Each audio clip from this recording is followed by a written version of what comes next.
Finally, my last introduction is Mr. Dashan Darwin and Ms. Delcy Kelly, representatives from the audit firm of Kite Mullins and Associates, the company's current auditors. Where's Dashan and Delcy? Welcome. Thank you for being here. I'm going to start with hope next to prayers, and I'm going to ask Stephanie Smith to share a prayer this morning.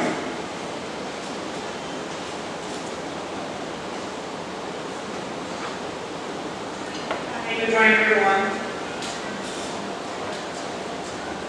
Dear Heavenly Father, I just want to thank you for today, Lord.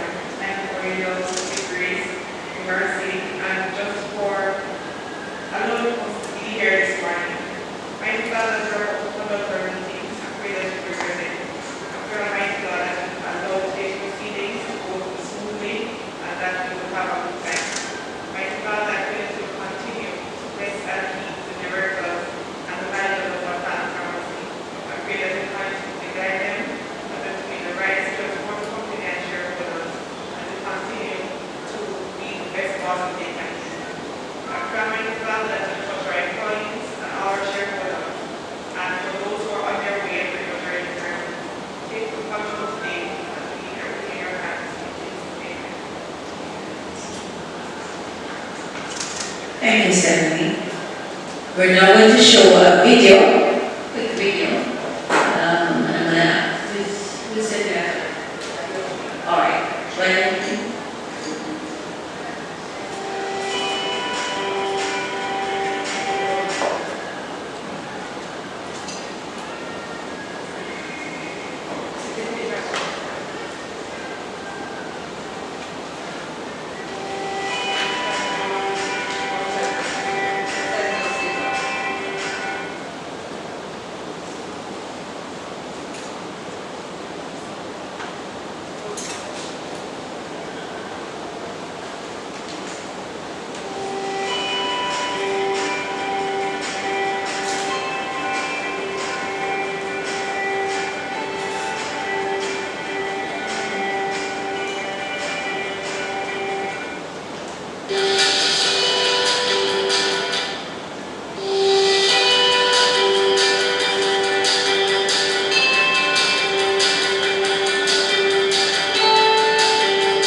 Thank you. They love this snapshot of our activities. We're now going to proceed with the business of the meeting as set out in the notice. The notice convening the meeting has been circulated to members, and I now propose that we take such notice as having been read. For recording purposes, I request that anyone speaking in this meeting please state his or her name, and I remind members that only registered shareholders or their appointed proxies or representatives can move or second motions, ask questions, and vote. We have provided a microphone for questions and comments from the floor, and we ask that you use them. I now ask the Secretary to proceed with the business of the meeting. Morning, ladies and gentlemen. Your calls and reports of the directors and auditors have been circulated previously to all members, and at this point, I call on Mr. Nash and the representative of Kite Mullins and Associates, to read the auditor's report, which may be found on page 32 of the annual report.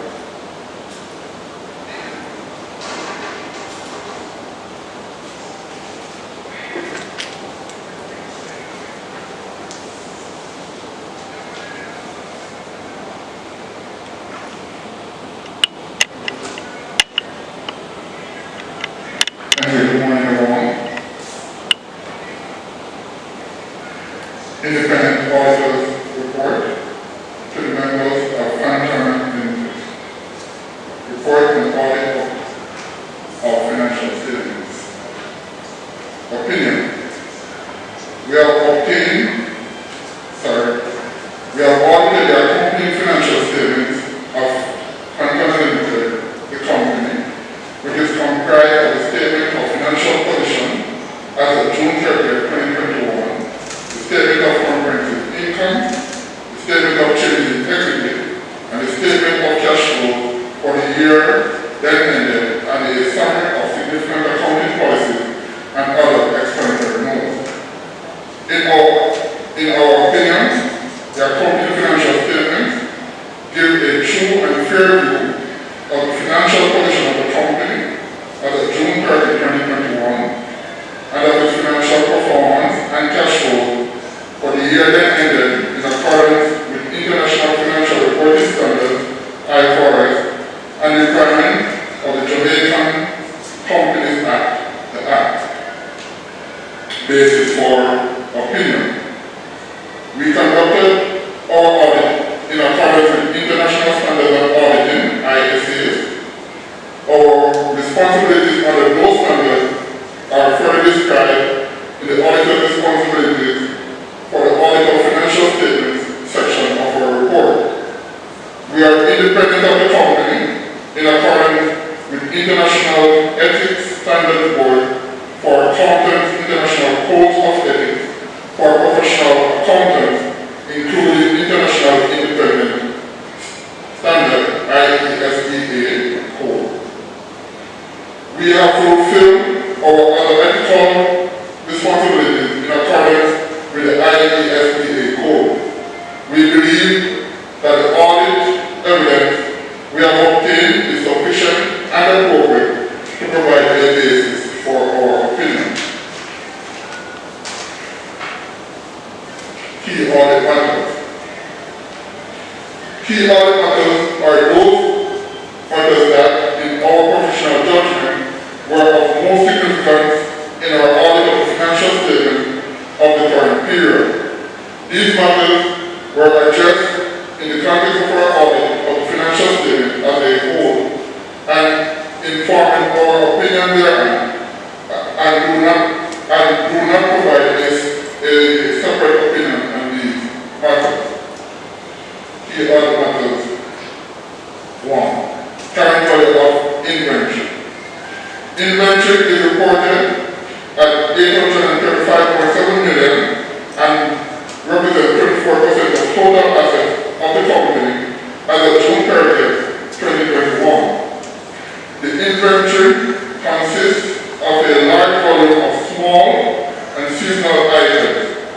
Inherently, the large volume of inventory creates a challenge for management to conduct inventory counts throughout the year, which contributes to the risk of inventory being materially misstated.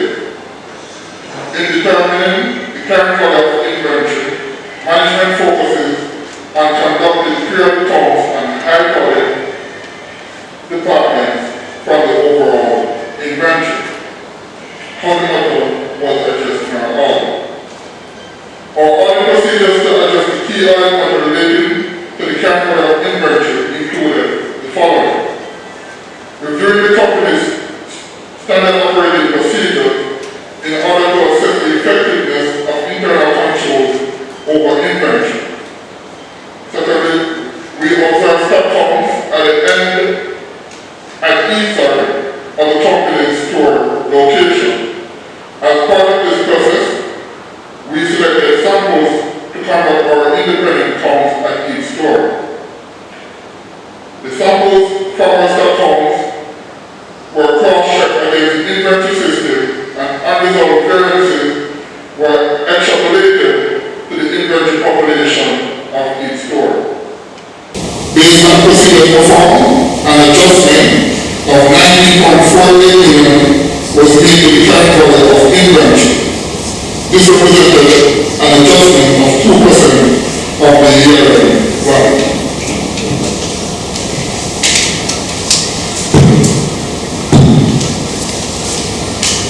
Item number 2, goodwill impairment assessment. The company has goodwill of $165.46 million arising from the acquisition of the Barcon store operation, which represents 4.8% of the total assets as of year-end. The annual impairment assessment requires management's judgment and estimation in determining estimated future earnings from the store, taking into consideration inflation rate, growth rate, and other underlying assumptions. All was addressed in our audit.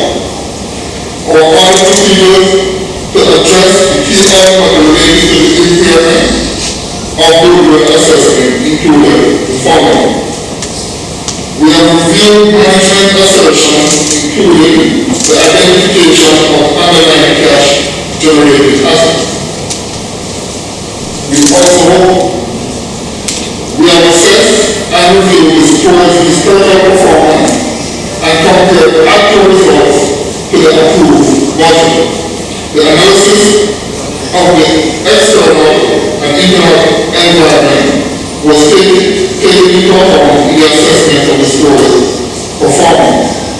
Based on the procedures performed, management assessment of goodwill impairment appears reasonable. Other information. Management is responsible for the other information. The other information comprises information included in the annual report, but does not include financial statements and our auditor's report thereon. The annual report is expected to be made available to us after the date of this auditor's report. Our opinion on the financial statement does not cover the other information, and we will not express any form of assurance, conclusion thereon.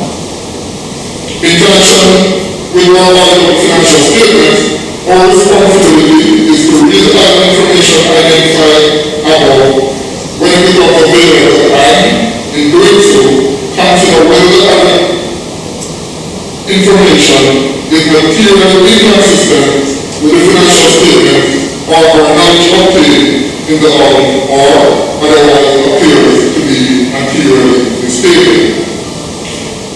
When we read the annual report, if we conclude that there is a material statement therein, we are required to communicate with the board of directors.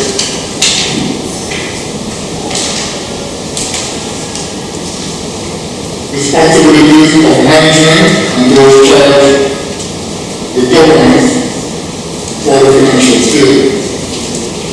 Management is responsible for the preparation of financial statements that give a true and fair view in accordance with IFRS and the Act, and for such internal control as management determines is necessary to enable the preparation of financial statements that are free from material misstatement, whether due to fraud or error. In preparing financial statements, management is responsible for assessing the company's ability to continue as a going concern, disclosing as applicable matters related to going concern, and using the going concern basis of accounting unless management either intends to liquidate the company or to cease operations or has no realistic alternative but to do so. The board of directors is responsible for overseeing the company's financial reporting process. Auditor's responsibilities for the audit of financial statements.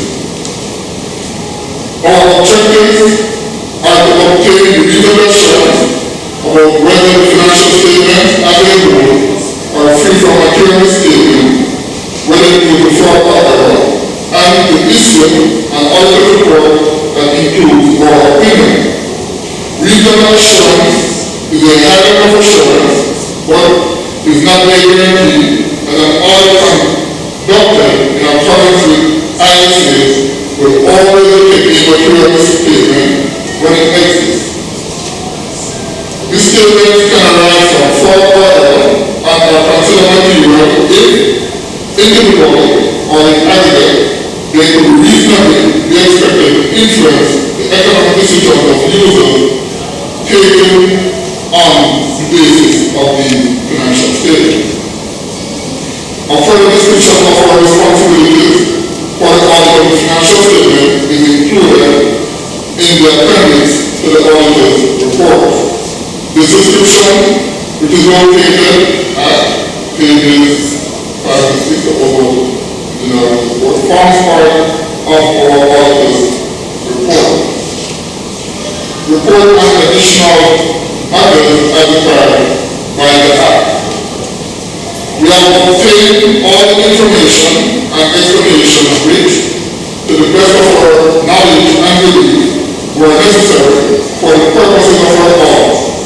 In our opinion, proper accounting records have been maintained so far as appeared from the examination of those records and the financial statements which are in agreement therewith give the information required by the Act in the manner required. The engagement plan and the audit resulting in this independent auditor's report is their report. Signed, Kyle and Associates, September 10, 2021.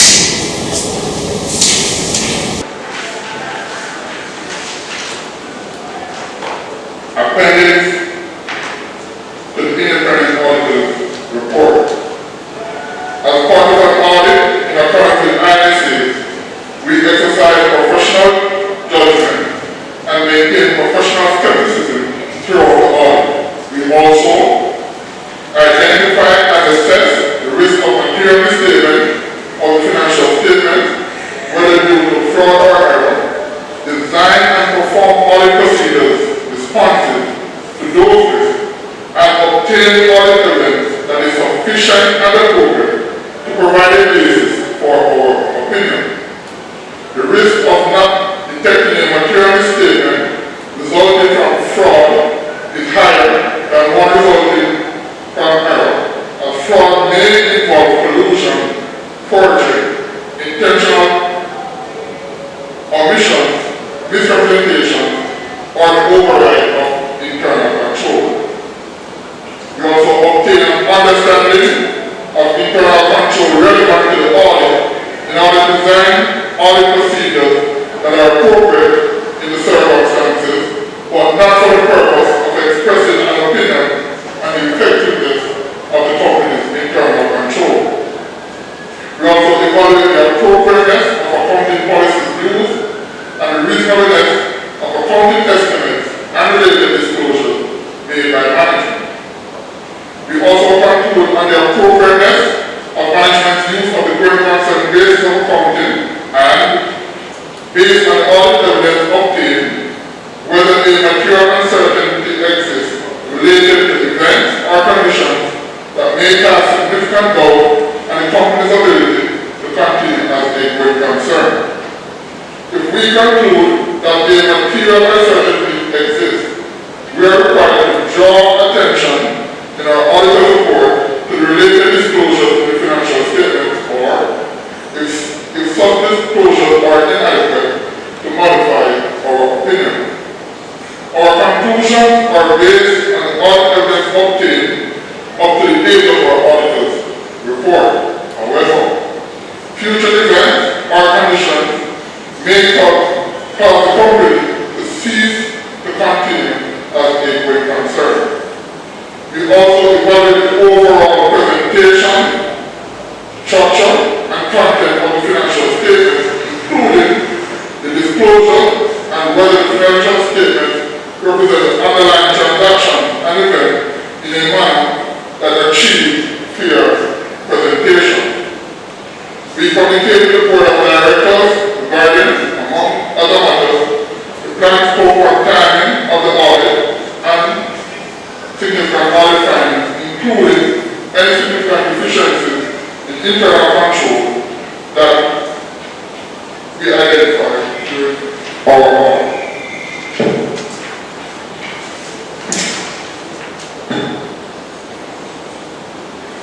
We also provided the board of directors with a statement that we are compliant with the relevant communicate to them all relationships and other matters that may reasonably be thought to bear on our independent and where applicable related safeguards.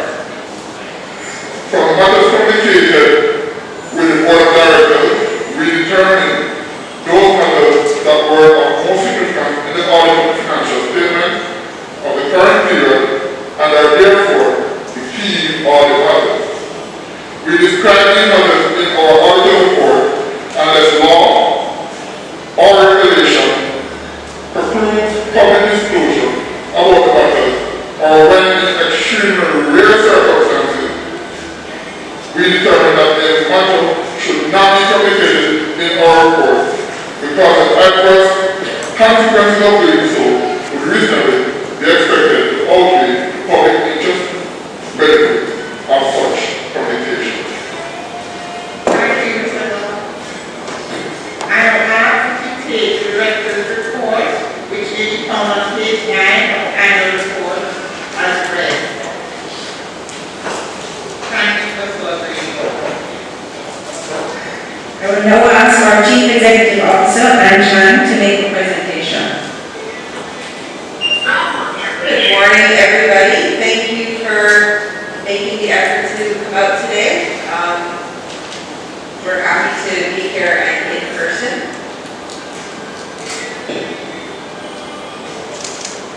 So Jackie already introduced our board of directors, and I think you're familiar with everybody now because we have not changed our board since we went public, which I think is a great accomplishment. We worked very well together and worked very hard for our shareholders. So this is what our map looks like today. We have great coverage across the island. And as you see later, and that's what we already introduced, that we will be expanding to Fort Marsh. So next year, this map will look a little bit different. So what happened? Last year, we were so optimistic that things were going to be better, but instead, things actually got worse. We faced a number of challenges during this time. The coronavirus we thought was going to go away, but instead, it's just deepened. We got Delta, we got Omicron, and we hope that right now we're on the tail end. We continue to have our SOEs. Again, we thought that would go away, but we were actually impacted by that as well. It's been a few years now. Both of these have led to a huge reduction in hours for us, which is actually, as most of you know, has a large impact on Fontana because we're used to being open till 9, 10 o'clock, and our customers are used to that as well. So it was a big shift to have to deal with that. Added to that, because of the tourism, because of Corona, buying power was reduced. So we also have been kind of everybody having less money to spend. One of the biggest disruptions that we had experienced, and which I think we were aware of very early, was serious supply chain disruptions. China affects everybody, and we were no different.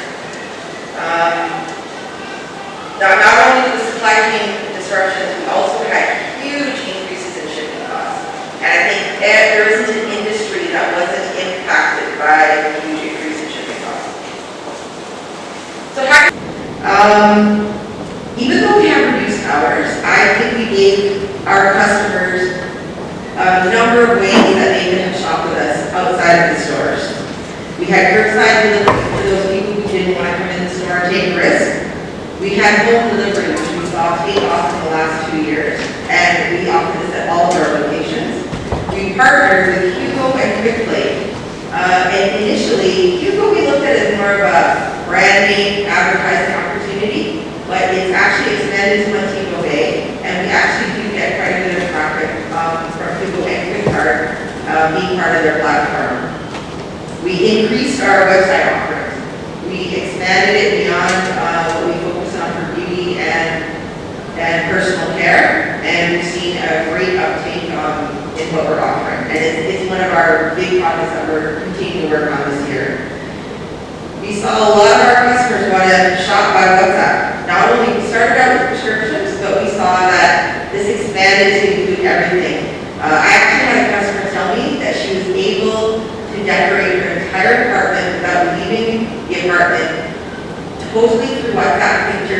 and using our delivery service, which is a real testament, I think, to how we have really adjusted to how people wanted to shop with us. And then we adjusted our hours when necessary. We started opening earlier during the really busy times, during holidays, that type of thing. Our staff is incredibly flexible, and we're really thankful for that. So how did we deal with the decline in purchasing power? We increased our offering. At the heart of it, we are a pharmacy. And so we increased the pharmacy portion, pharmaceuticals. People's health remained top of mind. So we were able to capitalize on that, and we saw that part of our business become even more robust than it usually is. The supply chain disruptions. We planned very early. I think that's something that we're very good at, that we think about things. We stay on top of what's happening outside of Jamaica, and we know how it's going to impact, or try to anticipate how it's going to impact. So we planned very early, working with our suppliers. We took inventory earlier. We started planning earlier. We changed how we do business in general. And it's also a tough year because we did almost everything online, which was incredibly difficult. I think it took us almost, 10 times as much, but we were still able to come out better for it. We used our buying power wherever possible, for foreign goods and for the local side, to try and, anticipate when things are going to be shorted and ensure that all of our locations have stock. How do we deal with the shipping increases? Well, we tried to load up on our inventories as early as possible, and I think we were lucky we were in a good position cash-wise to be able to do that. And I think that really helped us during the last year, because I don't think a lot of people were in that position. So we had a lot of goods when others didn't. We really tried to do volume as much as we could, minimize the amount of shipments, and take it when we could get it. We spent a lot of time working on logistics, working on the best rates, working on the best routes. I'm sure many of you have heard about all of the issues with the California ports. We ended up trucking it, doing it through different things, like our CEO over there spent hours trying to figure out routes to get the goods here, and we did. We ended up having stuff generally on time. There were some delays, but I think we had anticipated and worked that into our schedule. So how do we do? I know this is why you're all here, and we have seen our results. Fontana generated our best financial results in our 52-year history, which, considering all of the things that I've just gone through, I think is actually a phenomenal feat. Our revenues are up 14%, but better than that, our profit was up 85%. I think we became a leaner, better company during this time, and I think it really paid off for us. Our assets are up 10%, and our market cap, 7.5 billion. Janelle's going to go through the results a little bit more in depth, so I'm not going to spend too much time on that. But just to say, if you look at this, I think as a shareholder, you have to look at this and be very proud and happy that you are part of the Fontana shareholder family. Our cost of goods remained at 62%, which is pretty stable, even considering what we just gone over in terms of increased costs, increased shipping. We tried to manage and absorb and hold it off to not pass as much as we could have to our consumers. So our cost of goods still managed to stay stable at 62%. Our earnings per share almost doubled from the previous year to 0.41 versus 0.22. Sales increased 65% in the last 5 years, which I think is an amazing feat. And I think with more coming on board, I think we're going to see an even bigger jump for that. So as I mentioned before, a good chunk of those sales came from the pharmacy side. People's health was top of mind, and that really drove a lot of our growth. As I mentioned, we managed to do more with less. Our operating expenses stayed in check while our sales continued to grow, which, again, thinking about all the challenges we went through, I think is a really amazing and testament to everybody in the company. Our cash on hand was strong. We were just talking about this today, about that old adage, saving for a rainy day. And with COVID, You don't know when those rainy days are going to end, so I think we are in a good position that way. Our shareholder equity grew by $312 million, an increase of 21%. So how do we compare to everybody else? If you look at this, this is just a brief snapshot, a brief snapshot of where the rest of Jamaican retail growth was. And you can see that they were mostly in a decline for almost the entire time except for the last quarter. But Fontana was growing almost every single month, which I think is, again, in comparison to our peers, we're doing exceptionally well.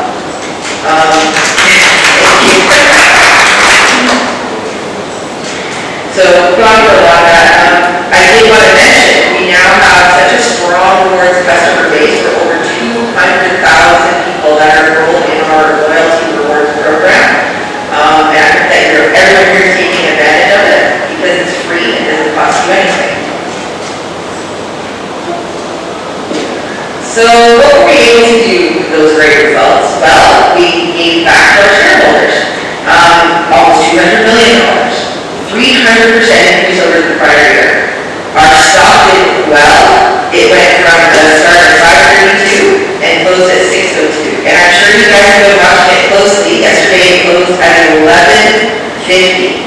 So again, I'm sure all of you are very happy about the trend that our stock is going. And we're extremely happy. We feel like we're getting the recognition that was long overdue in our stock price. We were able to give out 2 dividends. So again, we're very proud of that. Now, at the crux of it, what is the reason for our success? We talked about all of that stuff, but we all know, and we've always said it, that our employees are what turns it. Our employees equals happy customers, happy directors, happy managers, and it's a full circle. So happy Fontana, happy shareholders, all starts with our employees. Our employee team now is almost 400 strong, and we continue to invest in their development. They showed incredible resilience. It was not an easy year. It was hard to get those results. They showed amazing flexibility, changing hours that, the Prime Minister didn't give us much time to change our hours. Like we had to turn it on at 9, and they never complained. They were always flexible, always there to serve the customers, and for that we're eternally thankful. We are very proud of our participation in getting Jamaica vaccinated. We did a very strong internal campaign to work on our employees, and we're proud to say that we were at 73% vaccination rate, which considered the 23% that Jamaica is at is quite a feat, and that was not easy. We did a lot of education, a lot of talks, a lot of everything to try and get this. We were committed to the vaccination effort, and we can see that as now that we're a vaccination site. We've been up and running in Kingston, and very shortly the other 4 locations will also be rolling out. And we've had an amazing turnout since we were approved for the Pfizer. Really amazing, actually. So we're really proud of the team because I know for a lot of them it was a very tough decision. And I'm so glad to know that 73% of them made the choice that we are completely supportive of. So as we talked briefly, we made a lot of adjustments to make sure that our customers could shop the way that they wanted. Our website, we shipped to 24 countries, which is amazing. All kinds of things, runs all kinds of stuff.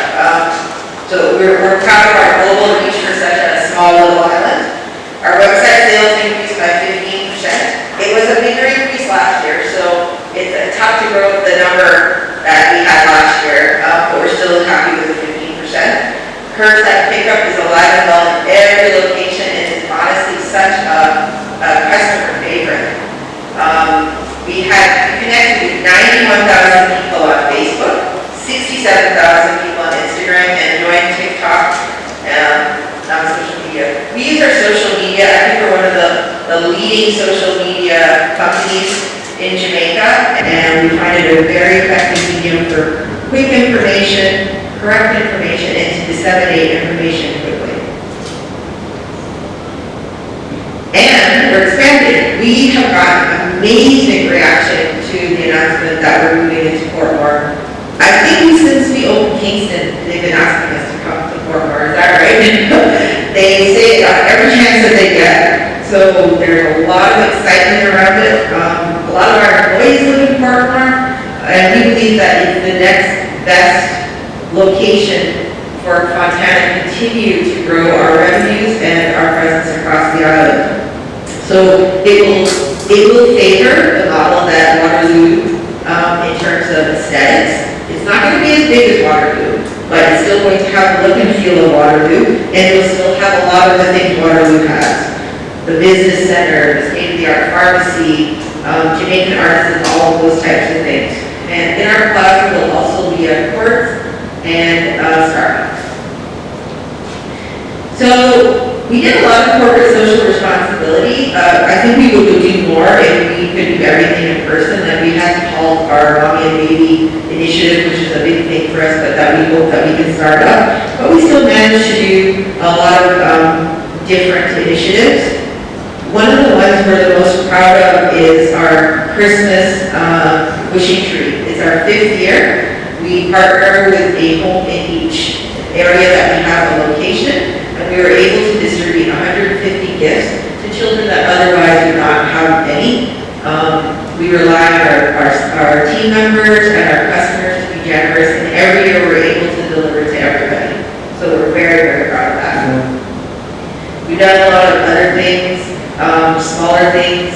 We partner with many different initiatives. The Untitled one is what we've partnered with, I think it's 3 years now, to help distribute Gen-Use uniforms to school children. Our annual barbecue treat, we've done that since we moved into Kingston for the community that's around us. We are in a community that does need help there, and we try to support them, and they really look forward to that. And even though it was COVID and it couldn't be, we gave out bags with stuff and treats for the kids, so they still really look forward to that, and hopefully we'll return to normal at some point in the future. So what are our plans for the upcoming year? We have a lot of them. I would say one of the reasons that Fontana is successful is that we're never complacent, we're never happy just sitting back with what we're doing. So besides Portmore, which is going to be key to our growth, we are investing heavily in our IT. Last year I told you about our new point of sale, and unfortunately due to COVID it had gotten delayed, but it is happening this year. Right, Damien? Right, Dale? Right. So our new POS, that's going to give us more robust information, make us more flexible. We're going to be putting that in by the end of 2022. We're going to continue with our online presence and continue to push and expand on all the curbside and delivery options. We're going to, Grace to be very busy working on Portmore and the plans that are happening there. The other big thing, we recognize as we grow into Portmore, and we saw it this year as Kingston becomes such an important driver of sales, the need for us to have a distribution/warehouse facility nearer to Kingston. So that's also going to be something that's happening this year, so that we can get the goods out faster, that we can be more efficient. And now with Portmore coming on, it makes even more sense because we're going to have so many goods flowing through that area. So that's another big project for this year. And finally, something we've been talking about for a while, we're going to launch our Fontana Foundation, which we will continue to give back to the island that has made us so successful. So that's also a big initiative for us. And we're going to continue to partner with the Ministry of Health on the vaccination effort.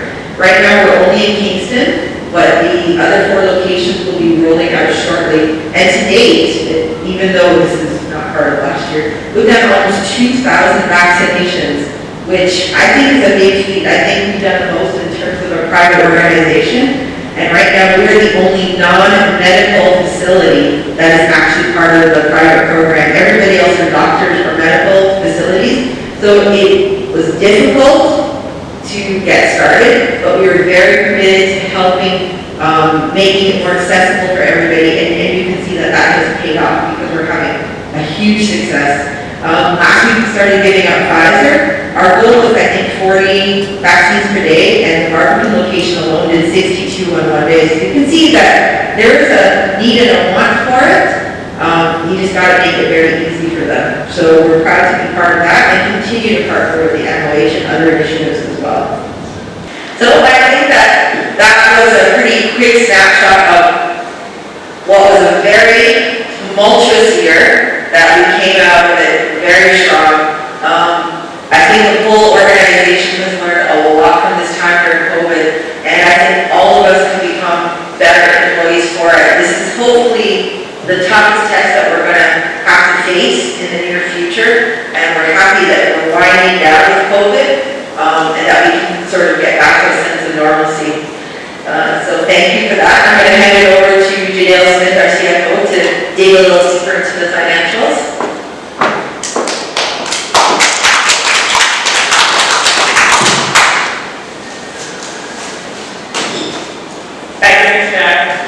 Good morning, shareholders and other stakeholders and attendants.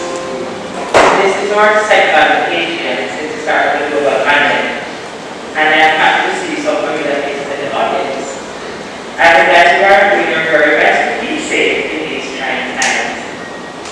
I would like to keep my presentation brief without sacrificing the important points.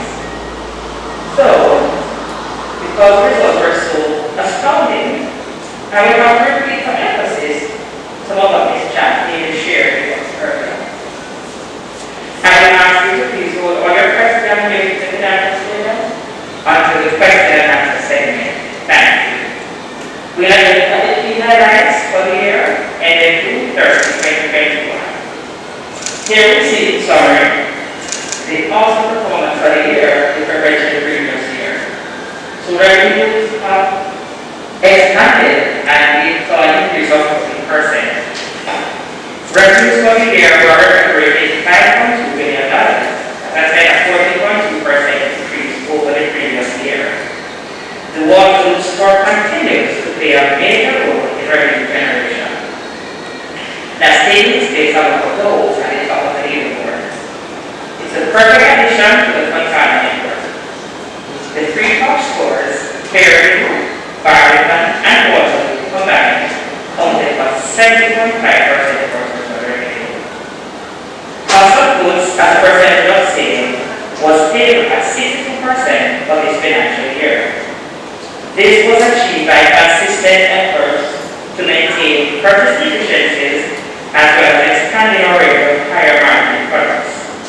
This resulted in 15% increase in gross profits over the prior year. Our implementation of strategic cost-saving measures as a response to the pandemic have paid off as well. We are able to keep our operating expenses contained at $1.3 billion, the same as prior year, yielding an expense to sales ratio of 25% compared to 29% in the prior year. While our rigid compliance to COVID-19 guidelines impacted our spend in certain areas, for instance, cleaning and sanitization, we adjusted our spending mindset to capitalize on every opportunity to contain costs. With the addition of the Waterloo store, we benefited from economies of scale, especially in our purchasing, marketing, and advertising activities. Continuing on the expenses, our finance cost decreased by $18.1 million over last year, and the net impact of the IFRS 16 assessment on the expenses was $56 million, which included a decline of $57.8 million in administrative expenses to include rent and depreciation, and this was offset by an increase in finance costs. These interest expense and other foreign exchange movements of $130 million. So that is why we're seeing our profit before tax increased by 105%, and that is because we curtailed our expenses for the year. Our net profit grew 85%, and this improvement improvement was from 276.9 million prior year, 512.3 million this year. And this resulted in earnings per share of 41 cents versus 22 cents in 2020.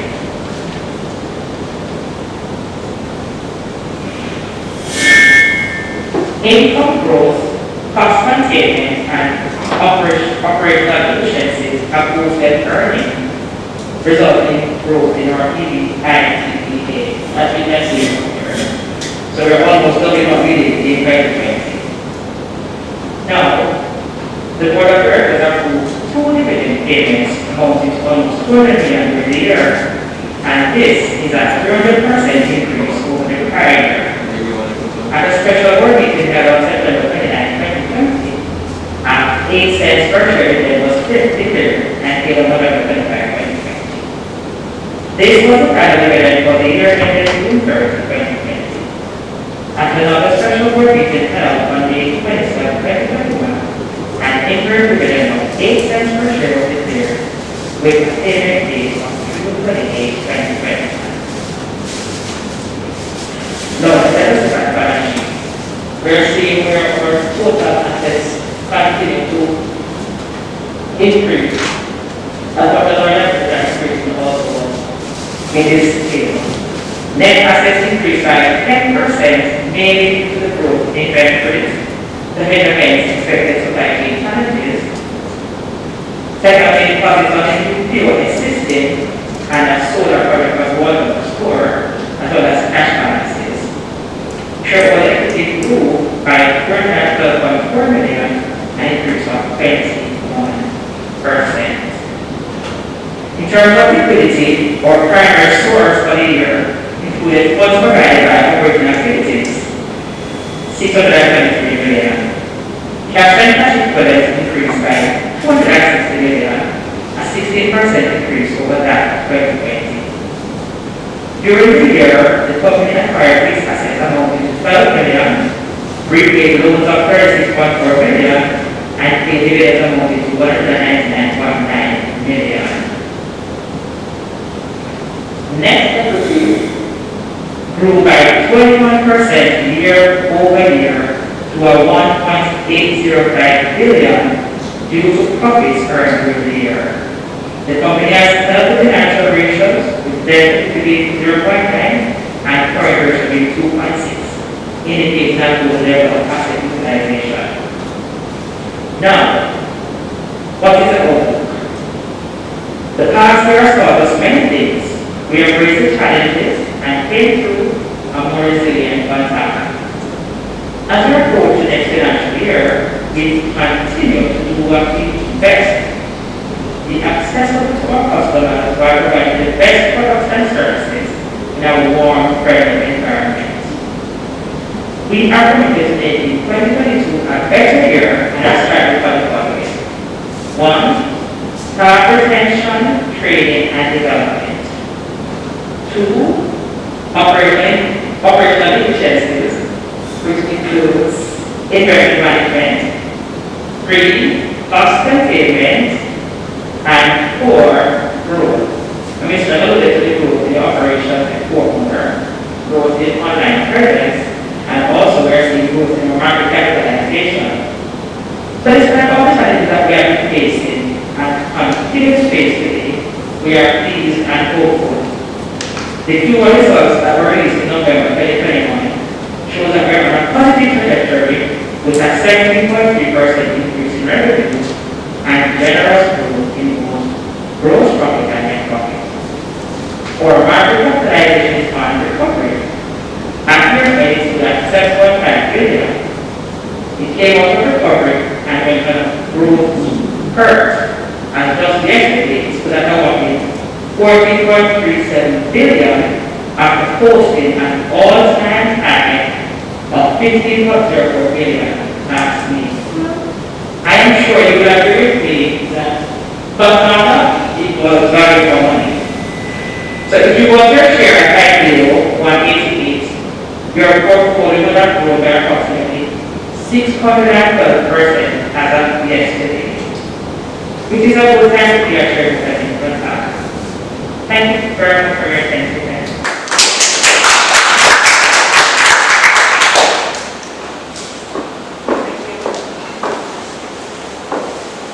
Thank you very much, CEO and Judea. Fantastic results amidst a very challenging period. We welcome now Mr. Henry O'Brien John, and he's going to take over the proceedings from here.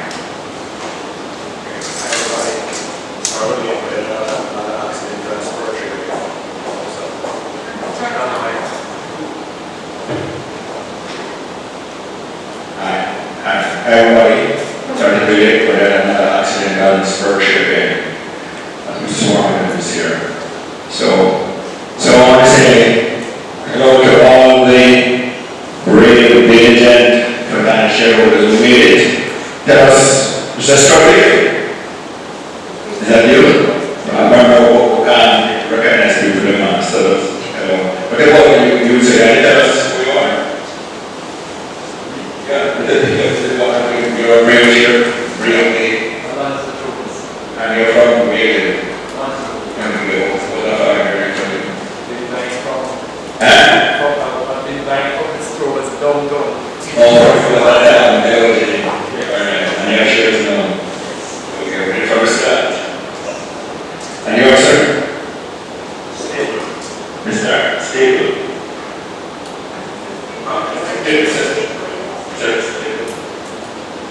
And you, sir?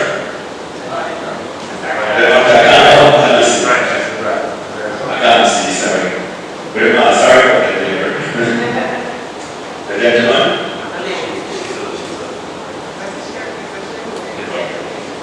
In hat? In hat? Oh, alright, okay. Alright. Okay, so I now invite the members of the question and answer session. And we hope that for 22, we will be able to overcome this challenge. Congratulations, Mr. Chair, and your members of the directors, the board of directors, members, thank you very much, and your very hard-working employees for the tremendous work that was done in 21 to give us the results financially that we have gotten. Thank you all for the hard work, and may God blessing be with you for 22. As we go forward. Mr. Chair, through you to the auditor. Mr. Auditor, why did you omit number 6 of the other appendix?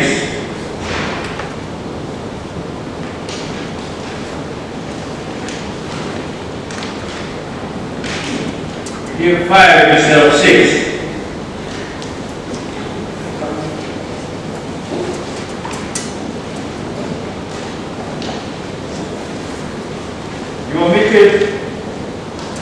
Mr. Chair, you omitted obtain sufficient appropriate audit evidence regarding the financial information of entities or business activities within the group. You express an opinion on the financial statements and that they are responsible for the direction, supervision, and performance of the group audit, and that they remain solely responsible for the audit opinion. They omitted that from it, and I would like them to include this for next year, last year, Mr. Chair. Yes. Mr. Chair, hold on, you can answer that, Mr. Staples. You can respond to it.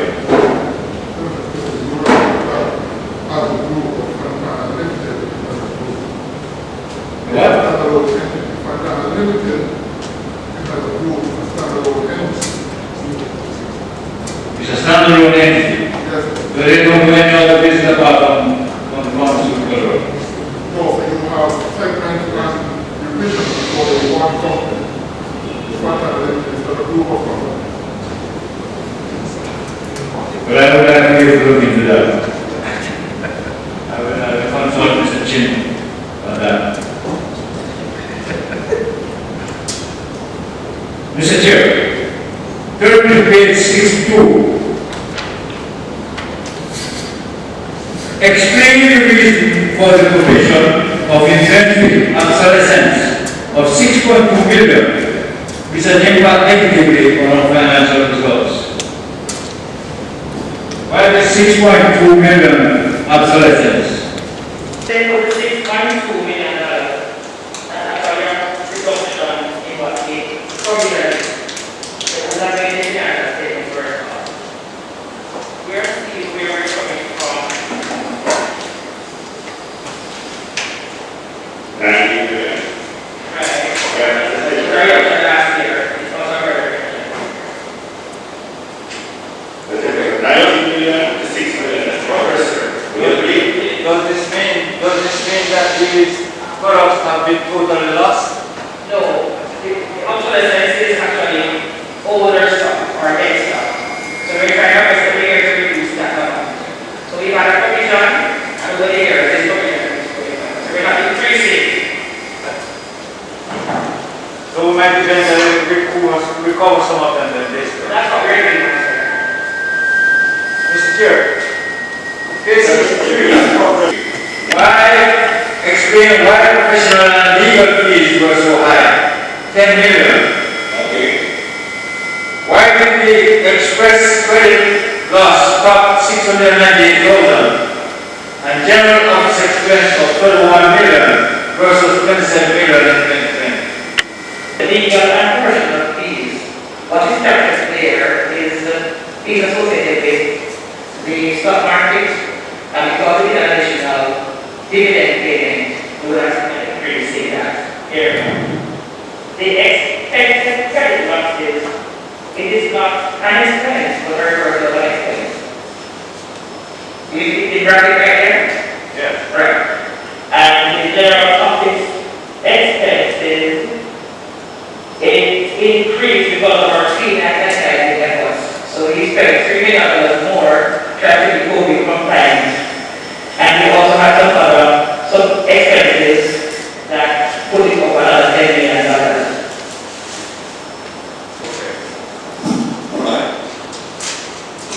Mr. Chair, what accounted for this cash overage of 1.5 million and how did management deal with this serious occurrence?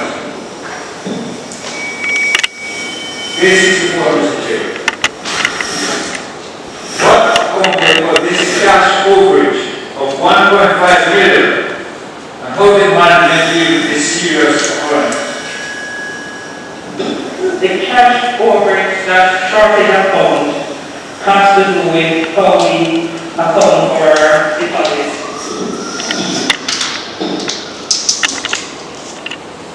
And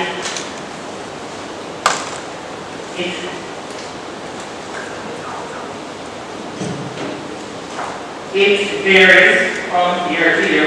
Last year was a shortage of 1.7. 1.5 million related to differences that we had in our environment, cash management, of the year they will have a result subsequent to this period. My problem, Mr. Chair, is that overage is as bad as under. Whether it is 1 cent or 10 cents.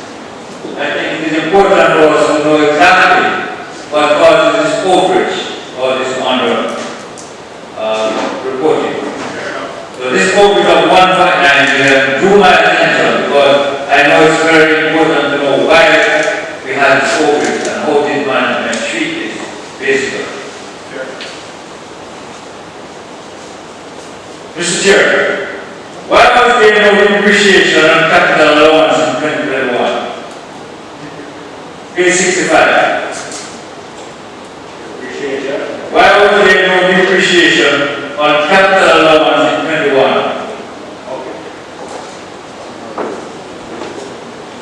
So I'm talking about depreciation, right here we're looking at the movements.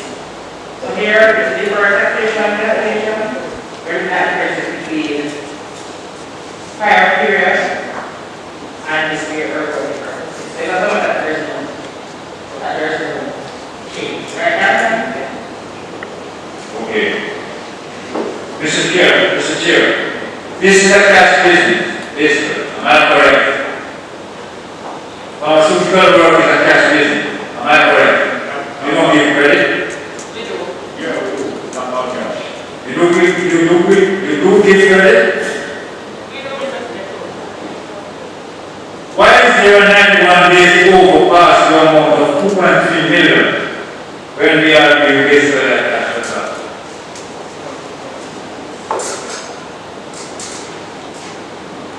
Because the nature of the business is both for cash and credit customers.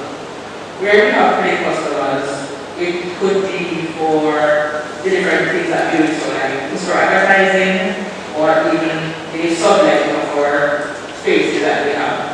So there's a real exposure or risk from these customers, because most of them, for instance, carry rent and income for advertising purposes. We in turn rely upon them. We don't have a clause where if I don't get my receivables from you, I'm going to offset that against what I'm paying. So it's not a real risk as we see here. So I just got to carry on the requirements of IFRS 9. So that is why we have to do calculation on expected credit losses. Just two more questions, Mr. Chair, and I'm finished. Page 69. What accounted for this lease liability increase of $5.4 million? Page 69. What accounted for this lease liability increase of $5.4 million?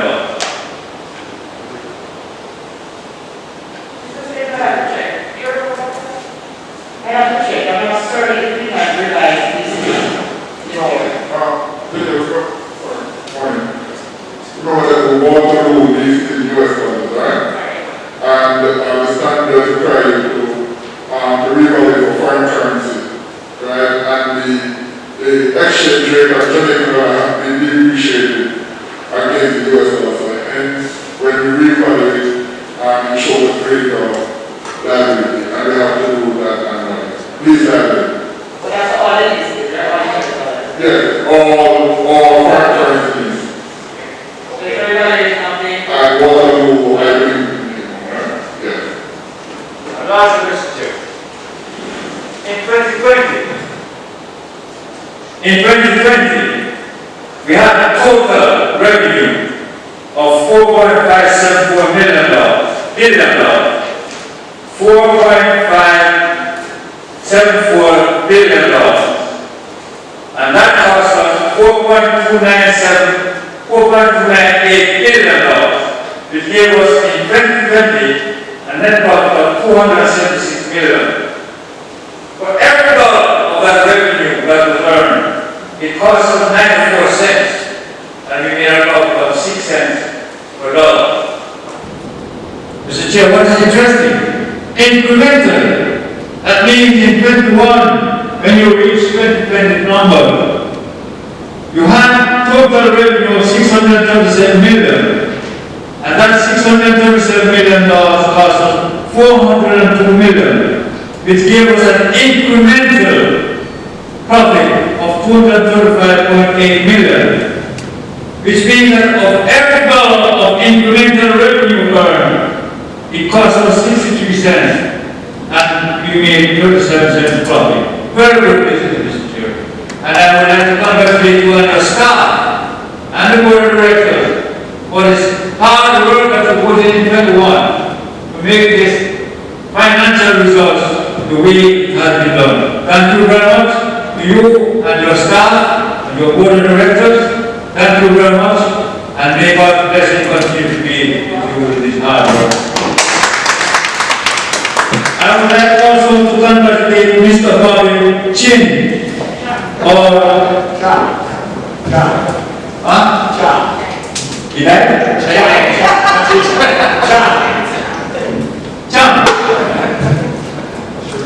for the tremendous effort that he's doing at the back.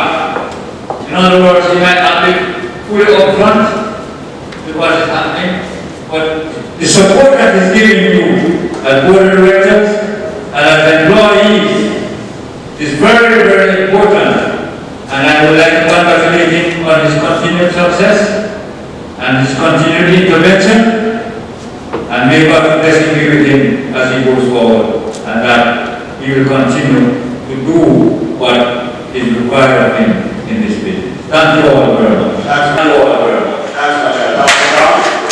And that's a very insightful Mr. statement. Give us a lot of analysis, and that last analysis is very good. Pointed out to us that we were aware. So thank you very much.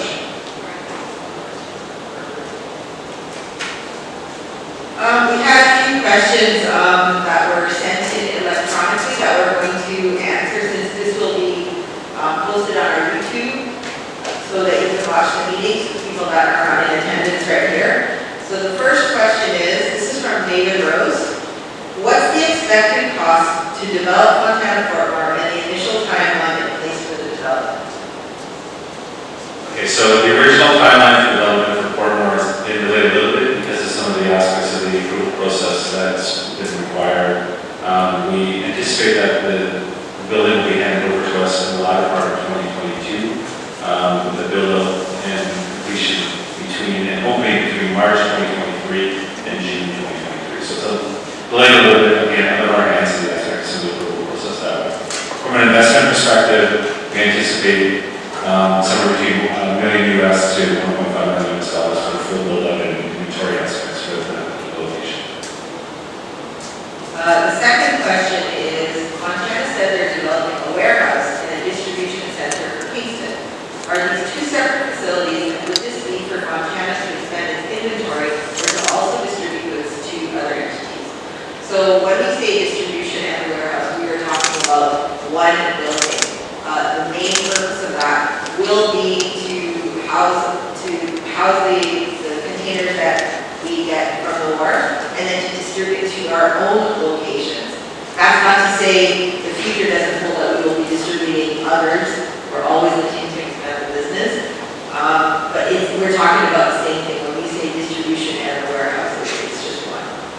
The other question is, Fontana's Waterloo location has been a supreme catalyst for the growth of the business over the last 2.25 years.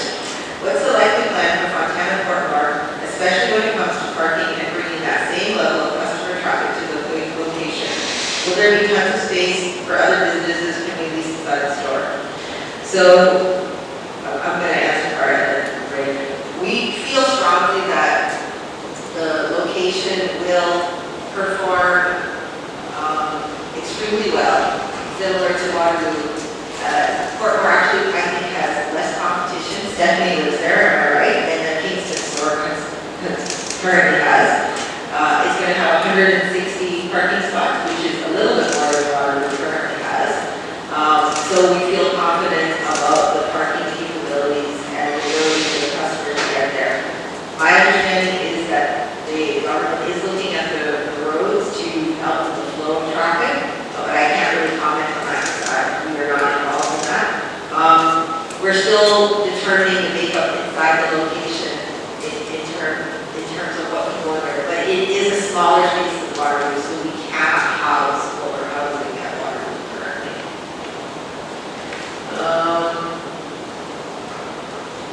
You stocked heavily up on inventory to combat the high shipping prices and long lead times for receiving goods from China and elsewhere. What's the company's current experience with sourcing goods? So similar to last year, we have started very early in the process in terms of sourcing the goods, finalizing our plans, and trying to minimize what we know is the impact of COVID, China, and everything else. There will be an impact. Prices have gone up. I think everybody's already seeing that in every aspect, especially groceries and that type of stuff, but we're doing our best to mitigate it, again, by buying in volume, buying early. We're sourcing new suppliers. We never just rely on the current suppliers that we have, so we're always looking for new suppliers that will have better pricing, better choice for our customers. So we feel confident that how we handled the sourcing and logistics issues last year, that we have it under control, and that we do not foresee huge problems for our future until Christmas.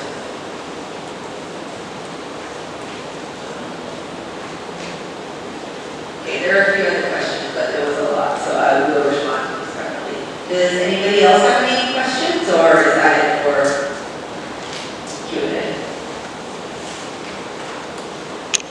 Ladies and gentlemen, you've heard your comments, your observations, your questions, and suggestions.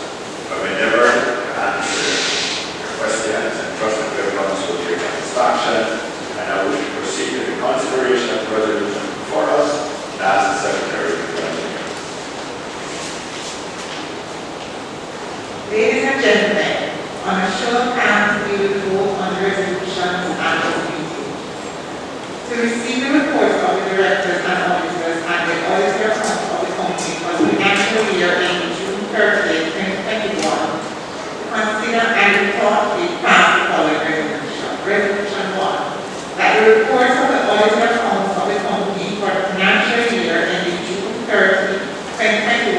together with the reports of the directors and auditors thereon, be and are hereby adopted. Will the member please propose the motion? Thank you. Would somebody please second?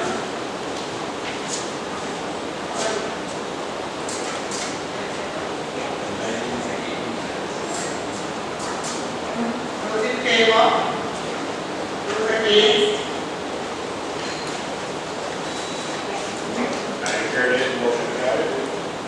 We now come to the reappointment of directors. Be it resolved that Commissioner Ryan, who is retired by rotation in accordance with the regulation 97 of the Articles of Incorporation, be and are hereby re-elected as a director of the company. Would a member please propose the motion? Would somebody please second? Those in favor? Against? Be it resolved that Jocelyn Sharp, who is retired by rotation in accordance with regulation 97 of the Articles of Incorporation, be and are hereby re-elected as a director of the company. Will a member please propose the motion?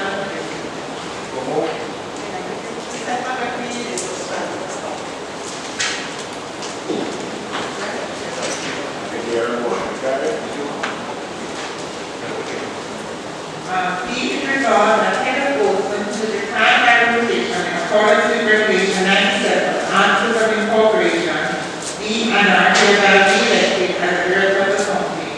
Will a member please propose the motion?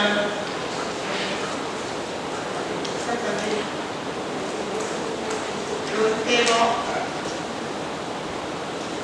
Yes.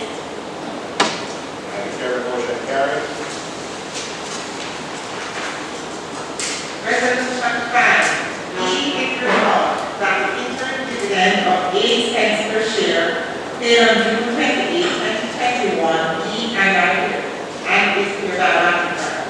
Will a member please propose the motion?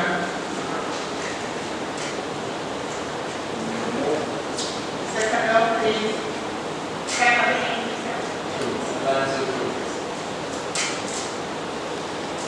Those in favor? Against? There was an amendment paid, but the print didn't go to print, so it will be in the next year's annual. Just a minute.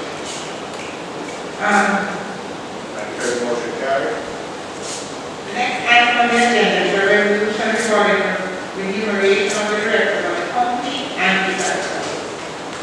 That the amount shown in the audit account for the company for the year ending June 30th, 2021, as fees of the directors for their services as directors be and are hereby approved. Would I make a please propose? Second up? Second up?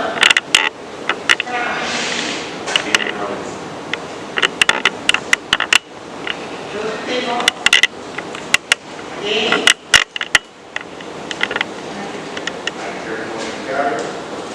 Next is Francis Collins and Associates have agreed to remain in office as the company's auditors, and we wish to retain them based on their satisfactory performance. So I will now ask someone to propose the resolution.